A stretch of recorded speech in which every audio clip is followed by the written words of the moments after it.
역전다방 오늘도 시작해보도록 하겠습니다. 네 분 오랜만에 뵙겠습니다. 안녕하세요. 반갑습니다. 제가 마스터로서 오늘 이야기를 이렇게 꺼낸 거는 혹시 스페셜티 커피라고 들어보셨습니까? 스페셜티 커피. 스페셜티 커피. 이름만 들으면 그냥 특별한 커피 이런 느낌이잖아요. 근데 이게 의미를 따져보니까 원 생산자부터 시작해서 그 관리 쫙 추적 관찰이 다 가능하고 그리고 그 사람에 맞춰서 직접 내는 커피. 이거를 이제 스페셜티 커피라고 그래요? 예, 부른다고 하더라고요. 저 처음 들어봐요. 저도 처음 들어서 제가 직접 찾아봤는데 근데 왜 이 이야기를 방송 시작부터 왜 이렇게 혀가 길어? 라고 얘기를 하실 수 있어서 말씀드리자면 오늘 요 방송이 스페셜 역전다방이기 때문입니다. 역시. 네. 오늘의 스페셜 커피는 원산지, 생산자가 이세환 기자님이 되겠습니다. 네. 샤넬 스페셜. 네. 방금 스페셜티 커피 말씀하셨지 않습니까? 네네. 콜롬비아. 근데 그런 쪽에서 그 커피를 생산하기 위해서 대부분 아동들이 노동에 착취를 그렇죠. 근데 바로 여기에서 우리가 스페셜 커피는 다르다라는 게 여기서 나오는 겁니다. 적은 사람들을 타겟으로 해서 스페셜한 대접을 하기 때문에 이 생산 이력이 다 나와요. 그래서 누가 생산했는지도 나오기 때문에 아동 착취를 한 커피는 절대로 스페셜티 커피가 될 수가 없어요. 클린하군요. 그렇죠. 클린한 커피만 가능합니다. 여러분들께 스페셜하게 준비한 오늘의 내용은 전쟁 대행 주식회사입니다.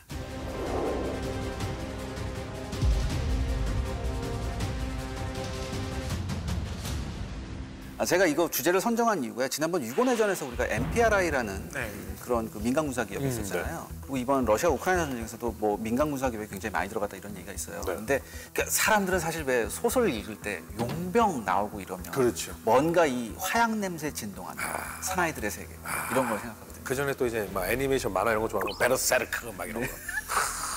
예, 근데 이 민간 군사 기업이 역시 이런 직접적인 전투력을 행사하는 곳에도 진출을 해 있거든요. 근데 이게 예전같이 단순한 용병이 아니라 예전 용병은 사실 모집할 때 좀 어둠의 루트잖아요. 어둠의 루트로 이제 뒷골목에서 이런 건데 이게 그게 아니라 사원증이 발급이 되는 회사에서 정식적으로 이제 뽑게 되는 거거든요. 그러니까 합법적인 고급 전투 인력을 확보한다. 이런 의미가 있습니다. 영화 회사원 생각이 나는데. 그러네요. 예, 순간적으로 전 사실 보면서 너무 무서웠는데. 정말 비슷합니다. 이게 특히 90년대 요즘이 냉전이 무너지는 시기였잖아요. 각 지역에 엄청난 분쟁이 일어나면서 위 회사들이 거기에 진출해요. 그러면서 뭐 일부에서는 이런 회사들이 엄청난 활약을 했다고 하는데 전 이걸 활약이라고는 얘기하고 싶지는 않습니다, 사실. 왜냐하면 이런 회사들이 했던 행동 양식을 보면 활약이라기보다는 오히려 만행에 가까운 일이 굉장히 많아요. 일단 우리가 어디에서 석유가 나온대 그러면 석유를 시추하고 기술을 가지고 있는 회사들이 우리가 거기에 진출해보자 이런 느낌이잖아요. 여기는 어디에서 분쟁이 일어났대 우리가 진출해보자. 좀 끔찍하다. 정확한 표현입니다. 그러면 특히나 분쟁이 일어난 지역은 잘 못 살고 인권도 낮고 이런 지역이 많을 거 아니에요? 맞습니다. 특히 이제 아프리카가 심했어요. 굉장히 심했어요. 아프리카. 근데 그거 자체가 이제 제국주의 국가들이 아프리카 식민지를 유지할 때 제일 중요한 게 디바이드 앤 룰을 하잖아요. 그 부족들이 있으면 그 중에 한 부족을 손 잡고 이 부족을 통해서 다른 부족들을 통치를 하는 이제 이 과정에서 사실은 내부에서의 굉장히 안 좋은 감정들이 생기는 거고 그걸 해결하지 않고 해방이 된다, 독립이 된다 하면서 제국주의 국가들이 나와버리잖아요. 그러니까 그 안에서 보복 이제 작업들이 일어나는 거죠. 사실 이미 콩고 내전에서 이 양상이 보여져요. 부족들이 서로가 여기 권력을 잡으려고 하는데 이게 민주적인 방식이 아니고 독재 방식이 돼버리니까 그 안에서 이제 온갖 일들이 일어나고 내가 외부의 무력도 돈을 주고 사는 일들이 일어나게 되는 거죠. 그걸 통해서 이제 주도권을 잡고자 하고 그러니까 이게 뭐하고 저는 관계가 있다고 생각을 하냐면 동남아시아 국가 중에 독재 전체주의 정부가 있는 데에서 거기 시민사회에서 한국에 와서 한번 호소를 한 적이 있어요. 제발 자기 나라에 원조를 주지 말라고. 근데 이 원조를 주면 그게 독재자의 손으로 가가지고 일반 사람들한테 시민들한테 이게 나눠주는 게 아니고 그 돈이 다시 한번 일반 사람들을 괴롭히는 수단으로 사용이 된다라는 거예요. 그러니까 저는 이제 그런 양상들이 탈냉전 이후에 더 굉장히 일반화된 게 아닌가라고 생각을 하는 거죠. 그러면 이제 이 아프리카에 이제 민간 기업이 들어가요? 굉장히 많은 뭐 전설이 있어요. 여기에서 전설이 있는데 그 중에서 가장 대표적인 전설로 통한다는 Executive Outcomes라는 회사인데 이게 조금 용어가 어렵습니다. 이게 무슨 뜻입니까? 이게? 뭐 행정적인 뭐 성과, 그 웃긴 게 전투 성과? 아웃컴즈는 네. 결과물 뭐 결과물, 이런 거고 성과, 예. 이그제큐티브 하면 경영 뭐 이런 건데 근데 진짜 깜짝 놀라는 거 하나 있었어요.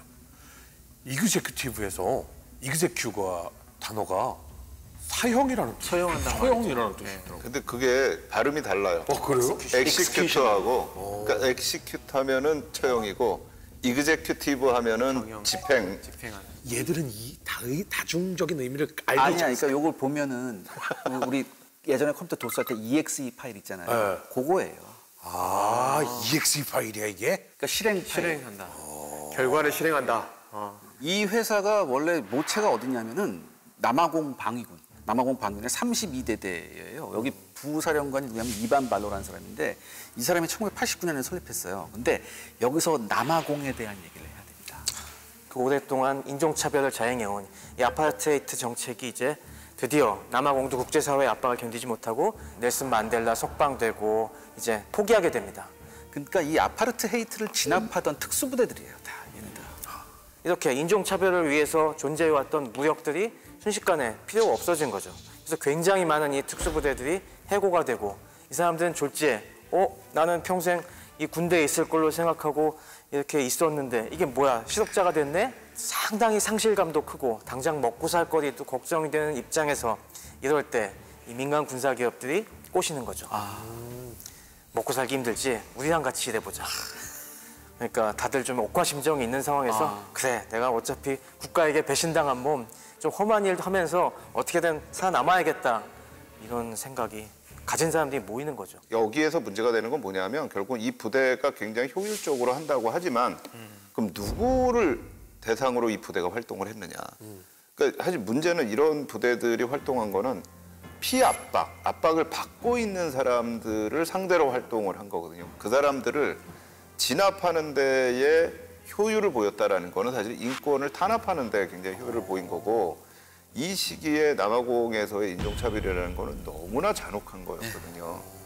그러니까 이제 그런 부분들이 계속해서 지금 문제가 되는 거고 나중에 남아공이 인종차별 문제가 해결이 되고 진실화해위원회가 떴을 때도 사실은 이 부대가 너무나 문제가 돼요. 제일 잔혹한 행위를 했던 부대로 해가지고.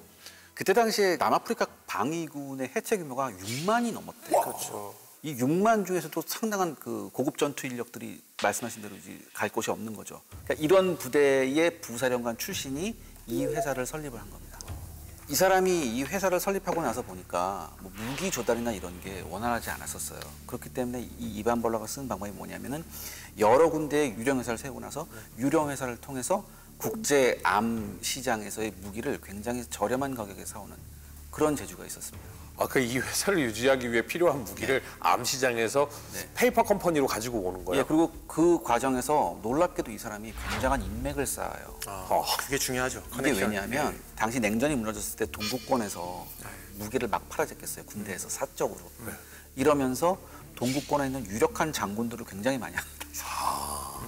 그러니까 그거를 사실 제일 잘 보여주는 게 제가 보기엔 로드 오브 와라고 하는 영화인 것 같아요. 니콜라스 케이지가 나오는 그러니까 사실은 한국의 사위였다가 최근에 뭐 일본의 사위가 됐다 그랬다가 정체불명이 돼버린 니콜라스 케이지가 글로벌 사위. 그렇죠. 네. 여기에서 지금 무기 판매상으로 나오거든요.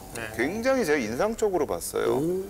그러니까 이게 지금 뭐 동구권이나 이런 데에서 나온 무기들을 그냥 갖다가 어떻게 보면 그런 거죠. 반군이나 아니면 정부군한테도 줘요. 갖다 놓고 그냥 무기 던져주는 거예요. 던져주는데 그러면은 전혀 훈련받지 않은 사람들이 가지고 와가지고 이걸 마음대로 막 무기를 사용을 하고 근데 이런 방식의 것으로 이제 돈을 벌고 그러니까 사실 이런 기업들이 무기상하고도 연결이 되면 사실 충분하게 무기와 돈을 지원받을 수 있는 조건이 형성이 되는 겁니다.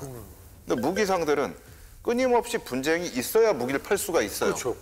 그리고 그 분쟁이 생기면 이 기업들은 거기 가서 그 돈을 가지고 활동을 할 수 있는 그런 지역이 생기는 거죠.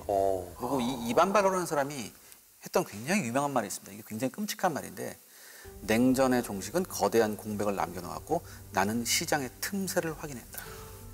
아, 이 사람한테는 그게 블루오션이구나. 네. 사업가네, 사업가 진짜.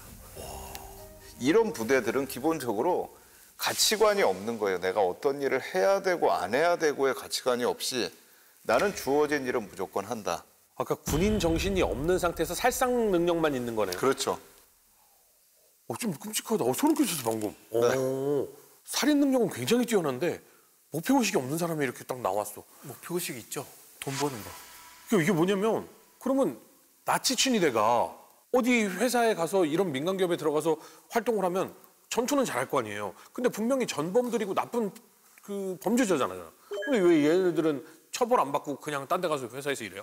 그러니까 이제 그게 문제죠. 아, 그게 문제예요. 이 부분은 제가 최 박사님한테 여쭤볼 게 있는데 2차 대전 끝나고 굉장히 많은 SS가 프랑스 외인 부대로 도망갔다는 게 사실 그쪽으로도 많이 흘러 들어갔죠. 나치 친위대가? 아무래도 고위직들은 당연히 뭐 남미로 도망가거나 아니면 잡혀서 재판을 받고 복역하거나 여러 가지 경로로 갔지만은 그 밑에 일반 병사나 하사관 뭐 아니면 초급장교 이 정도로 있던 사람들은 전후에는 그렇게 낮은 직급의 사람들까지 처벌하자는 분위기가 아니었거든요. 근데 이 사람들이 또 눈치가 보이니까 대놓고 활동하긴 뭐해서 신분 세탁을 위해서 이런 프랑스 외인 부대로 많이 갔죠. 전후에 프랑스는 다시 식민지를 경영하면서 이것저것 무력이 많이 필요했는데 당장 뭐 조달하기가 쉽지가 않으니까 이런 좀 지저분한 과거가 있는 사람들도 받아들여갖고 막 투입했죠. 그 이제 알제리, 베트남 이런 쪽으로 가가지고 또 과거사들을 만드는 거죠. 그러면 지금 무기는 암시장, 동권의 냉전 시대의 틈새 시장에서 가지고 온 무기, 인력은 거의 전범들이나 다름없는 사람들을 살상 능력만 뛰어난 사람들을 모아서 이렇게 만드는 게 바로 이그제큐티브 아웃컴즈라는 거잖아요. 가장 중요한 건 역시 돈이잖아요. 이런 사람들한테 어떤 급료를 어떻게 지급할 수 있느냐가 굉장히 중요한 문제였는데 1991년 회계 기준으로 한번 제가 말씀드리겠습니다. 그 회사 소속의 평균 일반 병사는 1990년 회계 기준으로 월급이 3,500달러 정도. 월급이? 예, 장교는 4,000달러, 그다음에 항공기 승무원, 주로 헬기 조종사, 경비행기 조종사인데 7,500달러입니다. 이거를 현재 가치로 변환해 보면요, 일반 병사는 월급이 한 800만 원 정도, 장교는 한 900만 원 정도, 그다음에 항공기 승무원은 1,700만 원 정도 됩니다. 그다음에 중요한 게 뭐냐, 급여가 전부 다 달러로 지급됩니다. 남아프리카군이 많이 해체가 됐다고 해도 아직 남아있는 군대가 있잖아요. 남아프리카 공화국 군에 비해서는 3배의 월급을 받았고요. 그다음에 전체적으로 다른 아프리카 군대에 비해서 한 10배의 월급을 받았습니다. 아니 근데 돈을 어디서 나서 주는 거예요? 이게 처음에 굉장히 많은 투자가 들어왔대요. 의외로. 굉장히 기업들이나 뭐 이런 데서. 아까 말했던 이반 발로가 기업들을 찾아다니면서 굉장한 세일즈를 했었습니다. 그러면 여기에는 돈도 돈이지만 복지도 있어요. 있습니다. 어떤 복지였냐면 모든 직원한테 생명보험하고 의료보험이 제공이 됐습니다. 되게 목숨 걸고 일할 수 있는 느낌인데요? 네. 생명보험이 들어져 있어. 가족한테 주는 네. 가족들이 있으니까. 그러니까 이게 굉장한 매력이었어요. 그러니까 그 남아공화국 군 소속에 있어서 전투하다가 사망을 했을 땐 국가에서 연금이 나는데 지금은 그런 상황이 아니에요. 그럼 도대체 이건 난 어떻게 되지? 내가 죽고 난 다음에 내 가족은 어떻게 되지? 이런 상황에서 회사에서 이런 정책을 하게 되니까 미련 없이 간 거죠. 그 약간 그 국가에서 일하는 군인들이 그 군인 정신, 나라를 지키기 위한 정신을 가지고 있다고 하면 이 사람들은 평생을 그렇게 산 사람들이잖아요. 근데 이 사람들에게 그런 기업이라면 기업이 국가 같은 느낌이 좀 들기 시작한 것 같아요. 그렇지. 초반에 이런 회사 직원들의 얘기를 들어보면 어떻게 보면 회사에 대한 축소이 그렇죠. 처음에 직원들을 모아놓고 보니까 거의 90%의 직원들이 어떤 상태였냐, 5년 이상의 전투 경험이 있었습니다. 아 진짜 실전 경험이 풍부했다. 그러니까 그것도 아프리카의 정글에서 대게릴라 작전에 5년 이상의 경험이 있어요. 이런 인력은 제가 심교수한테는 여쭤보겠는데 이런 쪽으로 5년 이상의 경험이 있으면 어느 정도 엄청난 숙달이 된 거죠. 사실 우리가 지금 뭐 우리 복무 기간이 18개월인데 18개월에서 그 병장들을 보면 엄청 잘하잖아요. 어떤 임무를 계속 하는 거니까. 5년이면은 우리가 해본 적이 없는 복무 기간인 것 같은데요, 대한민국에서는. UDT나 이런 특수병과에서 5년이면 중사 딱 털고 최고의 전투력을 자랑하는 가장 시점. 신체적으로도 그렇고 뭐 경험적으로도 그렇고 최고의 전투력을 발휘할 수 있는. 이 사람들이 회사에 들어와서 교육을 받는데 다시 재교육을 받는데 이 재교육의 핵심이 뭐였냐면 정원교육이었어요. 이게 뭐냐면 앞으로 너희들은 분쟁 지역에 가서 분쟁을 해결한다라고 얘기했어요. 그러니까 이게 뭐냐. 그동안 속죄의식이 있었거든요. 그 인종분리자는 막 때려잡고 막 이런 거 했던 사람들인데 와서 회사에서 재교육을 어떻게 받았냐. 너희들은 앞으로 분쟁 지역에서 분쟁을 해결하는 평화의 해결사라는 교육을 받았어요. 좋은 일하는 거야. 그러니까 여기서 속죄의식에서 벗어나기 시작합니다. 이 직원들이. 처음 했다는 계약이 예전에 자기가 있었던 남아프리카 공화국의 특수부대를 훈련시키는 일부터 다시 했어요.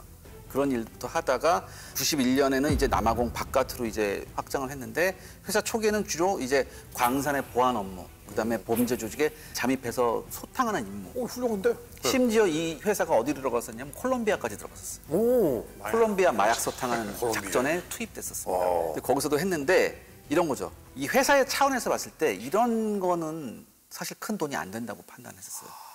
근데 마침 이때 굉장한 일이 벌어집니다. 앙골라에서 내전이 일어났었어요. 앙골라에서. 그래서 당시 앙골라가 삶의 질에 있어서 유엔 보고서에 의하면 160이래요, 세계에서. 거의 최하위. 예. 어마어마한 내전이 있었어요. 포르투갈 식민지인데 포르투갈군이 물러가고 나서 서로 다른 권력을 잡기 위한 부족들끼리 피나는 전쟁을 했습니다. 이러다가 한쪽에서 밀리기 시작하니까 이제는 이 밀리는 쪽에서 돈으로 이제 이 기업 용병들을 고용하기 시작합니다. 그러면서 첫 번째 아프리카 내전에 이 회사가 들어가게 된 거죠. 이 앙골라 토끼가 앙골라예요? 아니 이건 앙골라입니다. 다르군요. 네. 토끼털 팔아가지고 이 돈을 지불했나 뭐 이런 생각 갑자기 죄송합니다. 토끼 말고 여기는 지하자원 같은 게 굉장히 풍부하잖아요. 지하자원이. 석유나요, 석유. 그걸 팔아서 이 용병들을 고용해서 분쟁을 해결하려 했다. 우리가 생각하기에 이런 회사를 고용하려면 돈을 줘야 된다. 물론 돈을 당연히 줘야겠죠. 근데 당장 이런 앙골라 같은 데에서 뭐 돈이 있을 리가 없잖아요. 그러니까 여기서 내거는 게 뭐냐면 석유 시설이나 이런 거에 관리권 같은 걸 줘요. 근데 이렇게 되면은 이 회사한테는 어떻게 보면 하나의 또 다른 화수분이 나오는 거예요. 그렇죠. 또 다른 사업의 시작. 이 석유가 마르기 전까지는 계속 돈이 나오는 네. 거잖아. 이게 또 아이러니한 게 뭐냐면 처음에는 그 앙골라 내부의 그 군사 조직이 급해 맞아서 얘를 했단 말이에요. 근데 시간이 지나면 아깝잖아. 아깝잖아도 얘네를 내보내야 되거든요. 총 들고 있는데. 기업 생리라는 게 그렇잖아요. 모든 그 기업 직원들을 여기 항상 주둔시켜 놓을 수는 없잖아요. 그렇지. 그러니까 이거 나간다고. 그럼 이걸 또 어떤 식으로 해서 또 뺏어요. 아니면 다른 용병 회사를 고용해서 또 뺏고 그래요. 그러니까 이게 굉장히 안 좋아져요. 그래서 이런 민간 군사 기업 입장에서는 이거를 해결하는 방법을 또 찾아냅니다. 뭐냐면은 이것만을 해결하는 전문 보험 회사를 또 만들어요. 그래서 예를 들어서 민간 군사 기업끼리 분쟁이 발생했을 땐 이 보험 회사가 개입을 해서 중재를 해줍니다. 아무튼 이게 어느 정도였냐면은 앙골라 반군 조직이 석유 시설 하나를 장악했어요. 굉장히 많은 인원이 투입돼서 석유 시설을 장악했는데 이 이그저큐티브 아웃컴스가 단 80명의 인력을 투입해서 이거를 완전하게 탈환합니다. 이 아프리카 군대가 가장 취약한 게 항공 쪽입니다. 특히 헬기나 이제 뭐 항공기를 잘 운영을 못해요. 근데 이그저큐티브 아웃컴스의 가장 큰 장점이 이 항공기 운영이 있었거든요. 그러니까 이 우니타 반군의 보급로를 먼저 폭격을 해버립니다. 이게 밀림에서 사실 보급로 확보하기가 굉장히 어렵잖아요. 그렇죠. 그렇기 때문에 예를 들어 인근 마을에서 이렇게 보급로가 있었는데 이 중요한 보급로를 끊어버려요. 근데 문제는 뭐냐? 이 우니타 반군이 자기네 보급로가 끊기는지 몰랐었어요. 전혀 모르는 상태에서 전투하고 있는데 한 번 전투가 끝나서 보급을 받아야 되는데 그 보급이 안 온 상태였어요. 안 온 상태에서 뭐가 들어왔냐? 이 회사 소속의 항공력이 들어옵니다. 항공력이 들어와서 야간에 연료형성 장치로 포착을 했어요. 포착을 해서 미르시타 헬기가 여기에다가 이제 로켓탄 세례를 뽑았습니다. 처음 로켓탄 세례를 맞아본 거예요. 우리 다 반군. 로켓탄이 머리에서 비오듯 쏟아지니까 4분의 1 흩어집니다. 그런데 헬기의 무서운 점이 있잖아요. 이게 뭐냐면 같은 데서 빙글빙글 돌면서 계속해서 지속적으로 공격할 수 있거든요. 이게 아시겠지만 미르 24에 게틀린 기관포가 있습니다. 이게 또 정글이 숲이 많잖아요. 숲 뒤에 숨어 있어요. 숲이 숨어 있다가 이걸 와다다다닥 갈기는 겁니다. 그럼 도망가는 반군 입장에서는 앞에 일개소대가 도망가고 있는데 이상한 소리가 나는데 가보니까 다 사망했어요. 그러니까 그런 총으로 쏘면 나무가 막 서 있는데 영상에서 봤는데 이렇게 쏘면 나무가 막 보보보보보 쓰러지던데요? 이게 멀리서 보면 뭐냐면 우리가 주라기 공군 같은 거 보면 공룡 쾅쾅 소리만 듣는데 야자수 쓰러지잖아요. 그런 느낌이에요. 그 정도 위력이 있는 예. 총이죠. 그렇죠. 그렇게 되는 거예요. 그 다음에 뿔뿔이 흩어지면 되겠지라고 생각했죠. 처음에 뿔뿔이 흩어지면 되겠지라고 생각했는데 헬기를 한 대만 투입한 게 아니었거든요. 서너 대를 투입했거든요. 그리고 가장 유력한 지점 앞에서는 이미 매복 부대가 있어요. 헬리본 작전으로. 그러니까 이 헬기가 공격하면서 도망가는 게릴라 부대를 한 곳으로 모읍니다. 낮은 정보으로 바르르 하면서 이렇게 몰고 오면 네. 그 앞에 딱 기다리고 있는 네. 거예요. 네, 호위 소멸을 한 거고 네. 그 전에는 경험하지 못했던 충격과 공포를 경험을 한 거죠. 그렇지. 게릴라들이. 나무 뒤에 서서 따당 따당 따당 이렇게나 쐈지 그냥 나무를 다 뚫어버리고 들어오는 무기를 처음 경험한 거니까. 이그젝티브 아웃컴스가 항공용 외에 다른 무기들은 앙골라군하고 별반 차이가 없어요. 다 AK 소총이나 RPG예요. 근데 문제는 뭐냐? 이걸 집중적으로 효과적으로 어떻게 투사하냐는 거죠. 이걸 정확히 하는 거죠. 그러니까 여기서 다 박살이 나요. 그러니까 한 번 딱 싸워보고선 알아서 반군들이 도망을 가기 시작합니다. 보이면 그냥 알아서 도망쳐. 포기하고. 그 첫 번째 전투가 그래서 굉장히 중요한 거예요. 완전 시작과 동시에 큰 공포를 한번 딱 주고 나니까 싸울 의지가 꺾인 거군요. 네. 이 이그젝티브 아웃컴스의 특징이 있습니다. 단연 계약을 안 합니다. 아, 년 단위로 계약을 해요. 단기 목표만 달성하고. 훨씬 더 좋은 조건을 제시하는 고객한테 가기 위한 건지도 모르겠는데 항상 1년 단위로 계약을 해요. 근데 전방에 있는 모든 군대를 지휘하는 그 1년 단위 계약의 액수가 당시 돈으로 4천만 달러였습니다. 근데 이 4천만 달러를 한 번에 캐시로 받는 게 아니라 제가 말씀드렸듯이 여러 가지 운영권 이런 것도. 그러니까 나는 이 한 나라의 안보는 책임지고 싶지 않다라는 거잖아요. 네. 그냥 그때그때 단순한 임무들만 달성을 하고 네, 결국에는 목적 자체가 이제 돈을 버는 게 목적이라는 게 맞습니다. 거기서 잘 드러나는 것 같습니다. 아무튼 이렇게 해서 지금 이제 아웃컴스는 엄청나게 이제 많은 곳에서 러브콜을 받을 수밖에 없던 상황이다라고 생각이 드는데 이제 앙골라 내전 얘기를 들으니까 이제 아프리카 같이 냉전 시대가 끝난 다음에 독립을 하는 국가들이 이제 생기잖아요. 근데 여러 가지 문제, 그러니까 뭐 부족이 다른데 서로 사이가 좋지 않은데도 국경 안에 묶여 있는 경우도 있고 여러 가지 문제가 있겠습니다만 이게 정말 나쁜 게 뭐냐면 그래놓고 뒤에서는 이념이 다른 사람들이 서로 다른 지역을 지원을 해준단 말이죠. 아니 이런 짓은 좀 세계 사람들이 다 합의를 해서 하지 말자라고 해야 되는 거 아닙니까? 그러니까 저희가 좀 생각해봐야 될 게 뭐냐면 아프리카 케이스는요 아시아나 이 남미, 중남미하고 좀 다른 케이스예요. 네. 중남미 쪽은 거의 이 식민지 문제가 1차 세계대전 끝나면서 거의 해결이 되고요. 네. 아시아는 태평양 전쟁 끝나면서 식민지가 거의 해결되는데 그렇죠. 아프리카는 70년대까지도 식민지가 해결 안 된 데가 많아요. 네. 문제는 아프리카가 해방이 됐던 60년대 말부터 70년대 요 시기가 대탕트가 있으면서 사실은 이념적인 것보다 굉장히 내셔널 인터레스트를 가지고 움직이는 저희가 사회주의 국가가 되느냐 자본주의 국가가 되느냐에 대한 관심이 없는 거예요. 그러다 보니까 이 아프리카 국가들에 있는 부족들 사이에서의 전쟁에 개입을 하고 그걸 통해서 이 아프리카의 풍부한 자원들을 우리가 어떻게 가져올 수 있는가라고 하다 보니까 지원하는 국가들이 지금 나뉘게 되고 이게 이상한 조합들이 이루어지게 되는 겁니다. 그 안에서 이제 이 조합들이 있는데 그렇다고 직접 그러면 지원하는 쪽에 강대국들이 뭐 군대를 파견하고 하느냐 그것도 아니에요. 이거는 이제 무기를 조금씩 대주고 돈을 조금씩 지원해주고 굉장히 물밑으로 가는 겁니다.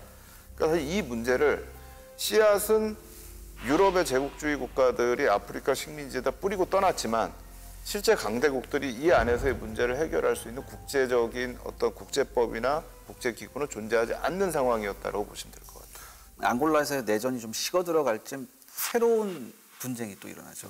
거기가 바로 우리가 굉장히 잘 알고 있는 시에라리온인데 사실 이 회사의 전설이 시작된 곳이 바로 시에라리온입니다. 앙골라도 그렇지만 이 시에라리온도 이 자원 때문에 굉장히 불행해진 나라예요. 원래 자원이 많으면 행복해야 되는데 행복해야죠.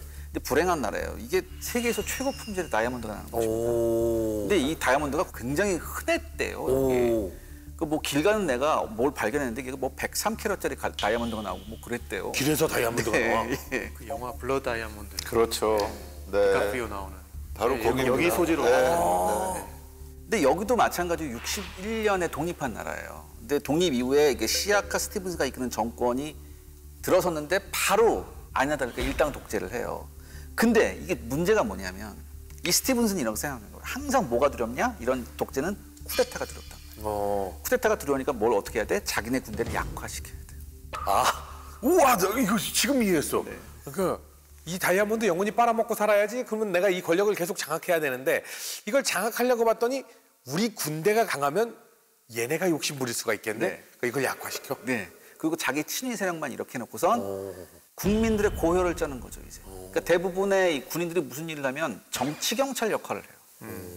국민들을 완전 그 말도 안 되는 노동 환경에 내몰리게 됩니다. 국민들이. 그래서 고혈을 짜면서 자기들만 잘 먹고 잘 살아야지. 그래서 엄청난 부를 향유하면서 지내고 있었죠. 이 시에라리온이 약간 독특한 것이 다이아몬드는 보통 정상적인 조건에서 생겨나기가 어렵습니다.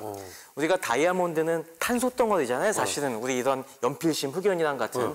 다만 이것이 엄청난 압력에 의해서 꽉 눌려서 이 다이아몬드 특수한 구조를 갖게 돼야만 이게 반짝반짝 빛나는 보석이 되는 것인데 그러다 보니까 대부분의 다이아몬드 산지는 채취하기도 힘들어요. 네. 보통 이렇게 압력을 많이 받는 데가 땅속 깊이 있지 않습니까? 들어가야 되잖아요. 그래서 광산들 보면은 땅속 깊이 파갖고 기계를 동원해갖고 엄청나게 깊게 파서 거의 광맥 발견하면 그냥 원광 자체를 뜯어내와야 되는 그런 상황이라서 빼돌리기도 힘든데 시에라리온은 그나마 이것들이 굉장히 광맥이 많이 노출되어 있다 보니까 마치 금도 원래 금광 가보시면은 전통적인 금광은 아주 깊숙이 가갖고 하얀 석영 사이에 살짝 이렇게 금빛이 도는 정도인데 금이 많은 데들은 이게 막 바깥으로 나와서 사금처럼 그러니까. 사금이 있잖아요. 그래서 강가에서 이렇게 물질을 해갖고 채취할 수 있는 것처럼 시에라리온은 바로 그런 식으로 사금 캐듯이 다이아몬드도 캘 수 있는 그런 정도의 다이아몬드 자원이 있는 나라예요. 그러다 보니까 5만 가지 방법으로 채취가 이루어지고 5만 가지 방법으로 그 노동 착취가 이루어지고 있는 것이었죠. 근데 이제 문제는 그렇게 돼서 나오는 다이아몬드가 정상적으로 거래가 되면 좋은데 이게 정상적 거래가 안 되고 밀수가 계속 된 거예요. 왜요? 그러니까 정상적으로 거래가 이어지면 거기에 관세가 붙고 세금이 붙잖아요. 근데 이게 밀수가 이어지면 그게 없기 때문에 이제 그런 방식으로 해가지고 돌아다니니까 용병이 투입되거나 누가 가더라도 내가 다이아몬드 큰 거 하나 가져오면 돼라고 하는 생각을 갖기 굉장히 쉬운 곳이죠. 예. 어차피 이거 뭐 한다고 처벌 못 할 테니까. 예. 그리고 이제 국제사회에서 당시에 이제 인권 탄압으로 다이아몬드를 채취하는 시에라리온을 비판을 엄청나게 아, 그러면 정상 거래하기 힘드니까. 예. 자, 그러면 이런 이제 여러 가지 이야기가 담겨 있는 시에라리온에서 내전은 왜 일어나요? 그러니까 이런 나라에서 내전이 안 일어나면 그게 이상한 거 아니겠습니까? 91년 3월에 이 폰데이 산코가 이끄는 소규모 전사 집단, 그러니까 전사라고 해봤자 이게 사실 전사도 아니고 이건 산적 같은 애들이에요, 사실. 다이아몬드 먹고 싶은 산적들의 모임 이런 느낌이죠. 네. 비슷합니다. 폰데이 산코가 나름 이제 머리를 굴린 게 뭐냐면 엄청나게 많은 시에라리온 국민들이 지금 착취를 당하고 있잖아요. 여기 감정이 호소하는 거예요. 너네들은 이런 일을 해서는 안 된다. 지금 정부가 잘못하고 있다. 우리는 썩어빠진 정부를 무너뜨리고 너희들한테 진정한 자유를 주기 위해서 싸운다. 사실 똑같은 놈이거든요, 얘도. 그냥 다이아몬드를 먹고 싶을 뿐이지. 이거 어떻게 보면 얘가 더 악질이고 악랄한 사람이에요. 갈수록 조직이 커지잖아요. 그러니까 전투원을 충원해야 되는데 전투원이 없으니까 이때부터 그 유명한 소년병을 유괴해서 전투원으로 만들어요. 유괴를 한다고요? 네.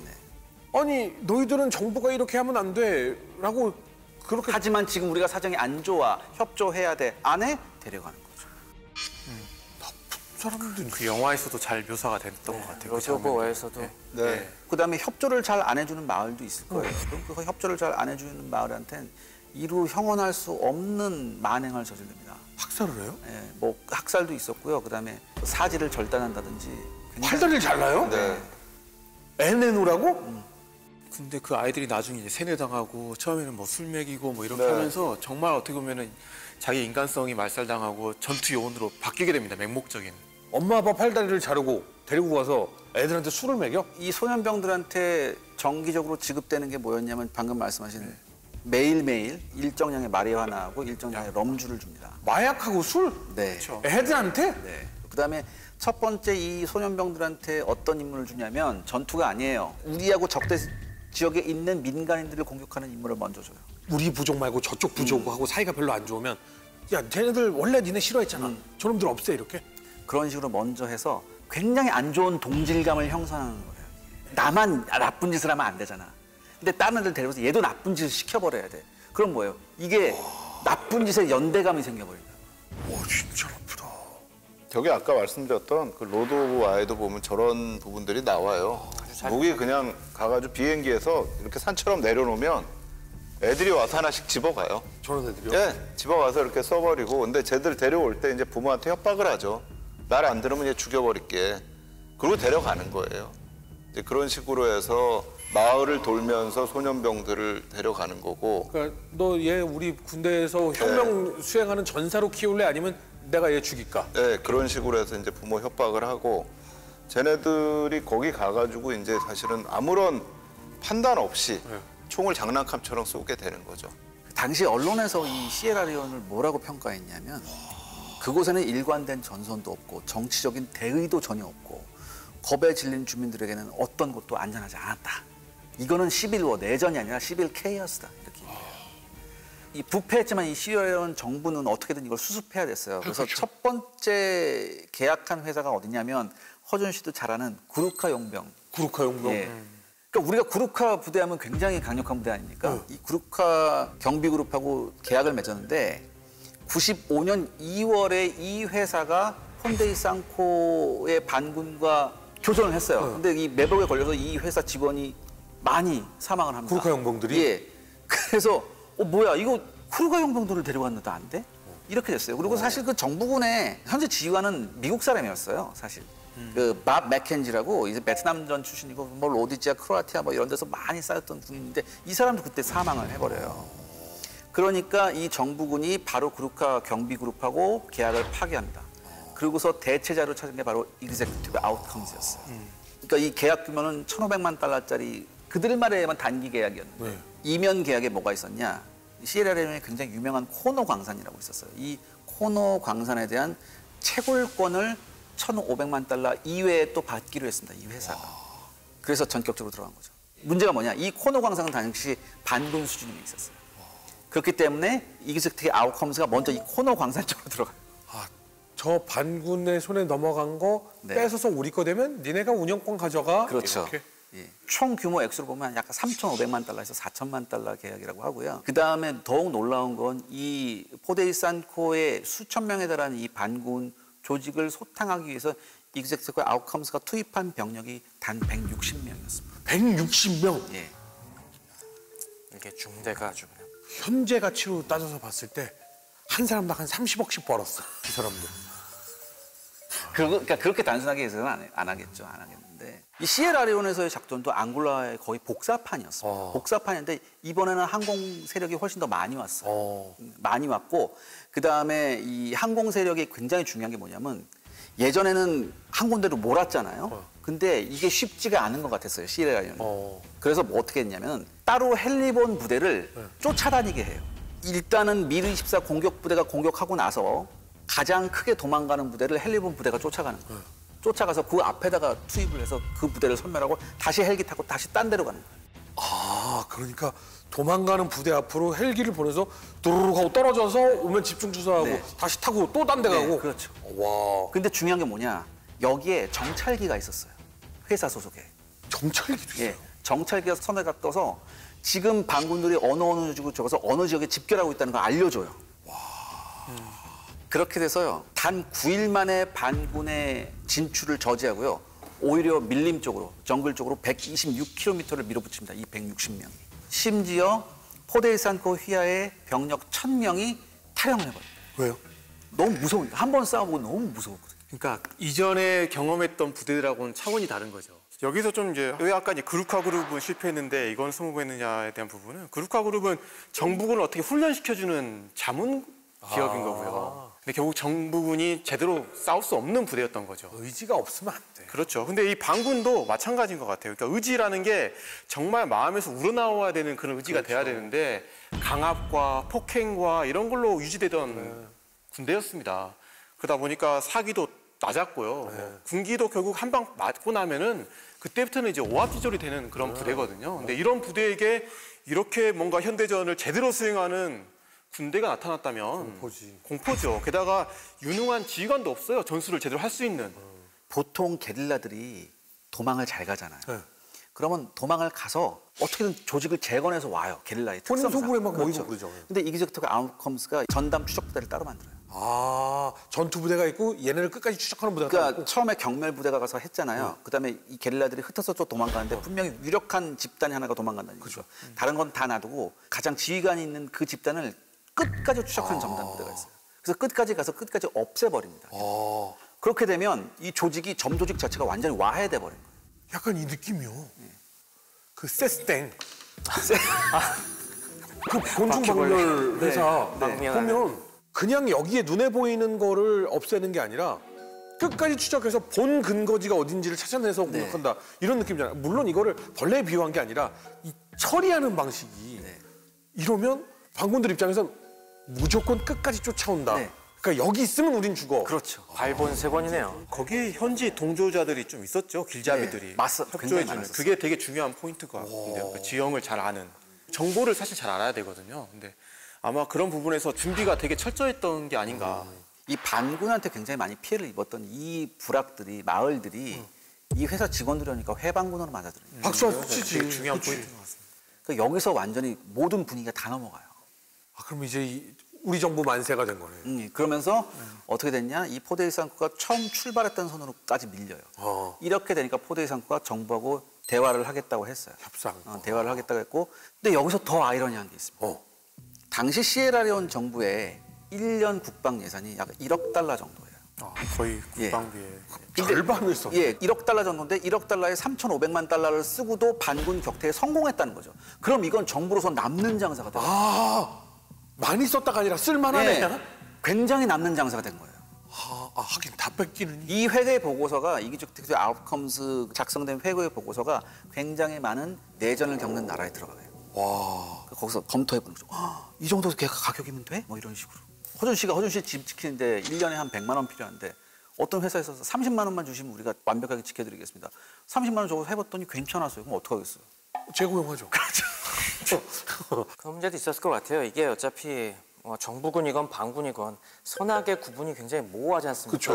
그러니까 회사원들, 이 투입된 사람들 입장에서도 전혀 뭐 도덕적인 고민할 필요가 없죠. 우리는 이 참 아비규환의 지옥을 빨리 끝내주는 해결사다. 국제기구들 나서서 했지만 뭐 계속 이 고통만 이어왔는데 우리가 차라리 빨리 깨끗하게 끝내줌으로써 오히려 사람들이 더 많은 사람들이 해피하지 않느냐라고 하면 뭐 더더욱 오히려 자부심도 생기고 맞아. 자기에 대해서 충분히 합리화할 거리가 생기는 거죠. 이게 지금 최 박사님이 굉장히 중요한 말씀이세요. 네네. 제가 지금 드리려는 말씀인데 어떤 일종의 민사작전이잖아요. 근데 이 민사작전을 통해서 또 이 회사가 사업을 다각화해요. 어떻게 하냐면은 앙골라에서 민사작전 했잖아요. 그럼 거기서 리조트를 세워요. 이 회사가. 예? 리조트를 세워요. 관광 사업 같은 네. 거예요? 그다음에 심지어 휴대전화 통신망 사업에도 돈을 냅니다. 이게 뭐냐면은 우리는 단순 용병 회사라는 이미지를 불식시켜야 돼요. 이게 굉장히 중요한 거예요. 그다음에 시에라레온 같은 데서는 지주 회사를 하나 세워서 의료 서비스, 토목, 수질 정화, 병원 같은 거 이런 사업을 다각화합니다. 그런데 사실 그게 정말 이 사람들의 실질적인 거였느냐에 대해서는 조금 의문점을 눈에 보이기 들 수밖에 식이었느냐. 없고 근본적인 한계는 평화 유지군을 할 수도 없고 능력도 안 되고 할 의지도 없었고 의도도 없었다라는 거죠. 그렇죠. 그러니까 이 소수의 정예 부대로 공격 작전을 통해서 그렇죠. 뭔가의 어떤 그런 문제를 해결해 주는 데는 적합했을지 모르겠지만 그 이후에 평화를 가져오지 못했고 그렇죠. 또 다시 이제 분쟁이 일어나면 또 들어가서 돈을 벌겠다. 돈을 벌겠다까지는 그런데 네. 갔는데 팔다리 없는 부모들이 얼싸안고 막 고맙다고 울고 아이들이 엄마 아빠 품으로 돌아가는 모습 보고 막 환영받고 이러면 그래 난 이 일을 돈 때문에 했지만 난 이렇게 사람들한테 행복을 주고 있어. 그러면 애사심도 생기고 막 자기 역할에 대한 직업 정신도 생기고 이럴 것 같은데 근데 요즘에는 이 회사 이름 전 잘 못 들어본 것 같은데 왜 계속 발전해야 되는 거 아니에요? 네, 이게 99년 1월에 해산을 해요. 왜냐하면 얼마 안 됐네? 예, 해산을 해요. 이 회사가 왜냐하면 과거의 그림자가 계속 따라다니는 거야. 아파르트 헤이트를 했던 애들이다. 이게 계속 따라다니는 거야. 그러니까 도움을 주는 존재라기보다는 이용을 했던 존재가 아니에요. 정확한 표현입니다. 근본적인 문제는 네, 해결하지 해결이 안 못한 되죠. 채 그냥 네. 대증요법으로 그냥 어느 쪽으로 확 기울게 만드는 그 정도의 역할밖에 못했던 거죠. 그러면서 계속 도덕적인 비난은 휩싸이게 되고 이들이 과연 선의를 주장할 수 있는 사람들이냐. 결국엔 뭐 다 돈 보고 움직이는 폭력 집단인데. 또 하나 중요한 게 뭐냐면은 이미지를 좋게 하려고 했다 하더라도 그 안에서는 수많은 전쟁 범죄가 실제로 일어났어요. 이 회사 직원들에 의해서. 그런데 국제법을 찾아보니 이들에 대한 처벌 근거가 아무것도 없나요. 처벌 조항도 없고. 정식 군인이 예, 정식 군인이 아니잖아요. 유니폼을 입고 있는 국가에 속해 네. 있는. 이거는 국제법 차원에서의 처벌이 아니고 사실은 국내법 차원에서 처벌 네, 아닌가요? 그렇죠. 맞아요, 범죄자가 맞아요. 되는 거잖아요. 그러니까요. 국내법 차원에서 처벌해야 되는데 내가 정권을 잡고 있는 쪽에서 고용을 했기 때문에 그렇게 고용을 하니까 네, 정부에서. 그러니까 사법부나 이런 데에서 이 사람들을 고소를 못 하는 거잖아요. 예, 맞아요. 그리고 이걸 도대체 어떻게 해결해야 되냐. 그래서 97년 요 시에라리온 이후부터 민간 군사 용역의 새로운 거래를 규제하기 위한 여러 가지 법령들이 나오기 시작해요. 그러니까 executive outcomes가 이럴 바엔 기업을 해체하는 게 낫겠다라고 해서 해체하기로 결정을 해요. 근데 여기서 더 놀라운 일이 생깁니다. 이 회사가 이제 해체하고 나서 성급한 평론가들은 뭐라고 했냐면 이제 민간 군사 기업의 시대는 갔다라고 생각했어요. 그렇죠. 이렇게 돈을 잘 버는데도 불구하고 해체할 수밖에 없으면 이제 더 안 생기겠지. 그렇게 했는데 이 회사의 유력한 직원들이 전 세계로 흩어집니다. 노하우를 가지고 네.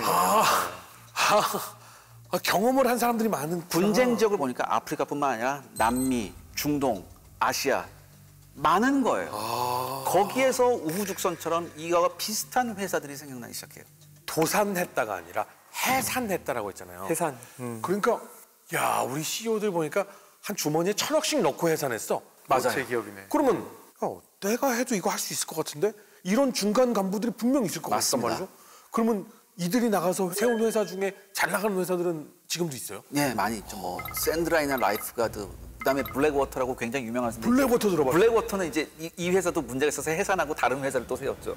저는 이제 지금도 기억나는 충격적인 장면이 하나 있습니다. 2004년 이라크 전쟁이 한창이었던 때 바그다드에서 약 40-50km 서쪽으로 떨어져 있었던 팔루자에서 민간인 시체가 그 교량에 맞아요. 마치 고기 이렇게 해놓은 것처럼 매달려가지고 근데 그때 정말 충격을 받았던 게 뭐냐면 미국이 이 전쟁 분명히 이겼다고 했는데 이 전쟁 끝난 게 아니구나. 여전히 반군이 도시 하나를 완전히 장악하고 있을 정도로 강대한 세력이구나. 그러니까 그런 충격을 받았는데 사실 더 또 충격적이었던 부분은 그 민간인이 그냥 민간인이 아니고 군사 기업의 직원이었던 거죠. 민간 군사 기업의. 그게 바로 블랙워터의 직원이었습니다. 그래서 블랙워터는 이제 97년도에 만들어졌고요. 주축은 이제 미국의 전직 네이버 실 대원들이 주축이 됐고 마찬가지로 정부에서 이제 지원을 해주면서 성장을 합니다. 여기 창업자 같은 경우가 되게 어떻게 보면 보수적인 크리스찬에서 미국의 뭔가 보수 정치계 인맥을 활용해가지고 많은 사업들을 따내요. 대표적인 게 이라크 전쟁 때 폴 블레머 대사의 경호를 맡았던 게 또 이 블랙워터거든요. 근데 이제 블랙워터가 왜 이렇게 커졌을까라는 부분은 당시에 이제 미국의 국방 정책과도 밀접한 관계가 있습니다. 뭐 부시 행정부 들어가지고 부통령인 딕 체니도 그렇고 도널드 럼스펠드 국방장관 같은 경우도 그렇고 미군은 어떻게 만들려고 했냐면 소규모로 그다음 대단히 첨단 장비로 무장한 미군을 즉시 증흥군 언제 어디서든 분쟁이 일어나면 투입해서 해결하겠다 최대한 빠르게. 그래서 미국이 세계 패권을 유지하고 세계 경찰국가 역할을 계속 하겠다라는 어떤 군대의 슬림화를 되게 추구했잖아요. 네. 그러다 보니까 없는 병력으로 그걸 하려다 보니까 있는 병력은 어떻게 보면 전투 임무에만 되게 집중을 하게 만들고 나머지 모든 이런 부분들 뭐 보급부터 시작해서 군수부터 해가지고 행정도 마찬가지고 그다음에 훈련도 마찬가지고 이런 부분들은 외주를 줍니다. 아웃소싱을. 그러면서 이제 민간 군사 기업의 역할도 커졌고 할 일도 많아졌고 결국 매출도 엄청나게 늘어나다가 터졌던 게 이라크 아프가니스탄 전쟁이잖아요. 근데 이 전쟁이 미국 예상 외로 엄청나게 장기화되고 그다음에 미군 같은 경우도 사망자가 이렇게 늘어나는 그런 상황 속에서 여론의 압박을 받을 거 아니에요. 그래서 처음에는 어떻게 보면 전투 임무가 아닌 어떤 다른 임무에 외주를 줬다면 이렇게 되다 보니까 전투 임무에도 뭔가 외주를 주게 되는 상황이 발생을 하는 겁니다. 근데 궁금한 게 네. 미국 군인과 네. 미국 민간 군사 기업의 시민과 다 미국인이잖아요. 근데 군인이 죽는 거는 안 되는데 시민이 죽는 건 괜찮은 거예요? 그거는 통계상으로 드러나지 않으니까. 그렇죠. 이게 또 중요한 게 뭐냐면 네. 예를 들어서 군대를 해외에 파병하려면 의회의 승인이 필요하잖아요. 네네. 굉장히 복잡한 정치적 절차가 네, 필요하죠. 여론도 신경 써야 돼요. 회사는 그럴 필요가 없잖아요. 계약서만 쓰면 돼요. 예산만 집행하면 되는 거니까. 그러니까 굉장히 이게 어떻게 보면 활용하기 좋은 네. 그때 다큐멘터리 되게 많이 나왔어요. 윤리적으로 맞는 건가. 맞아요. 이 사람들이 여기서 죽고 나니까 어디서도 이 보상을 해주지 않아요. 사실 블랙워터도 그렇고 많은 그 직원들이 전직 미군이거든요. 네.